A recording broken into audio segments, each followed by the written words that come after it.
Irwin and his boat. This is episode 3. Now, a couple of days ago, we finished bringing down the mast that you can see here, but the footage was a little bit long to put in episode 2, so we're going to put it at the front end of episode 3. We're going to speed it up a little because there's not a lot of talking.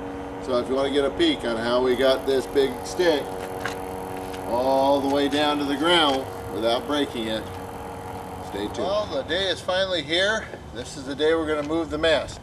So going to have to be very careful with this. It's a little bit dangerous if we do not take our time. So we're just going to take a shot from the outside, and you just have to see what we're going to do. We're going to be bringing it down here, and we're going to use a block and tackle arrangement.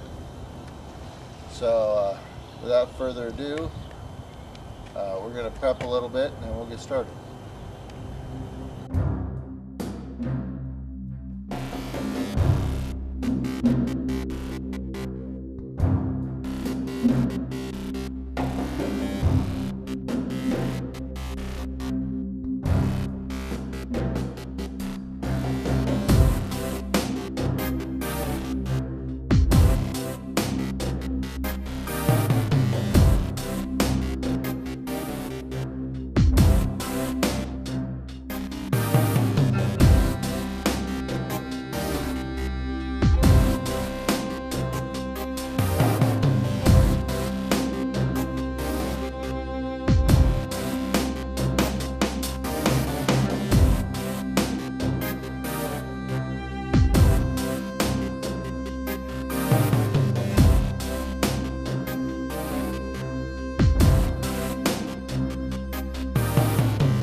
Celebrate! Yeah!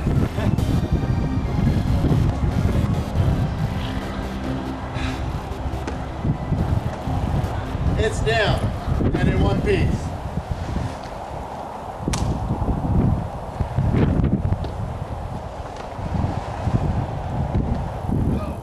It's Tuesday and we're back to work out here at the boat. A couple of things that we're going to cover today. We are going to go over some of the stuff that we received that we ordered, and we're going to show you that. Also, we are going to check out the sails. We had 2 sails on the boat when we started. Both of them didn't look in very good condition. We also have the roller furling sail. We had 2 more sails and some sail bags, and we're going to check them out and see if they're going to be usable or see if we're going to have to replace them. But also, we have an assistant today. His name is Buddha, and of course John. And with that, it's time to get to work, guys. We're going to take a moment to discuss some of the equipment that we purchased at the marine store. We're going to show you some of it. We still have a lot on order, but to give you an idea of the kind of equipment that you may end up buying if you're completely refitting one of these old boats. First of all, we have a digital depth sounder. This one is specifically for finding the depth. It has alarms on it. It's very important if you have a sailboat.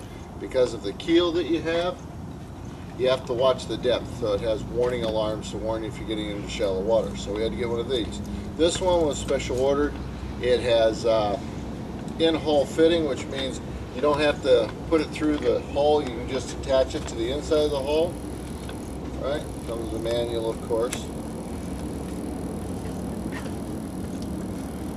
And this part is the part that attaches the hull. This is called a transducer. And it is going to be fitted flush against the hull, and it sends out a signal which the unit here receives and reports to depth. So that's one of the items we have. Now, you usually on a sailboat don't want to just depend on one device for the depth since it's so important. So we have two, and you should probably always have two. So I'll put this back. Thank you, Bill. You're welcome. Can you set this for a moment? Thanks. Okay. Another important thing that you have to monitor on a sailboat is the weather. Now, you got really three choices when watching the weather. One is you can just look at the sky and just take your own readings and stuff like that, and keep an eye on the weather. Of course, not everybody wants to do it all the time. The next way is to get a Cirrus weather radio, which will give you all the weather information you need, but unfortunately they will also hit you for a subscription fee every month. And we want to be independent, so we don't want to depend on that. So what we got is a weather station.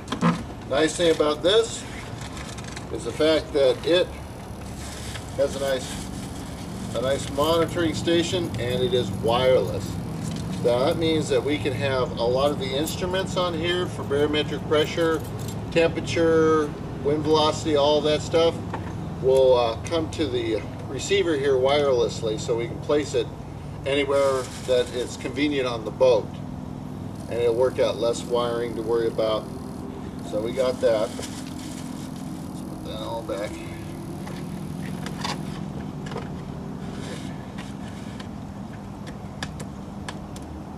Now a lot of this equipment is not that cheap, and some of it's not too bad though. Okay, like I said, it's always good on a sailboat to have two ways to tell a depth. Here's the second one. We have a depth sounder, fish finder, so we can also go fishing. We haven't looked at this one yet. We got an eagle here. It's got all the main features most fish finders do, except this one is not colored. Costs about an extra $200 to have a color one.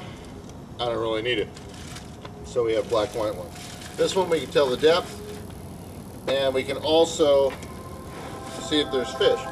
Now this one's got a transom mount, which is a unit that usually hooks to the back of a fishing boat. And that's probably not going to work for us, so I'm going to have to probably special order another in-hole mount. Now when you mount these transducers, if you have two of them, you want to put them a little bit far apart so the signals don't start mixing each other up.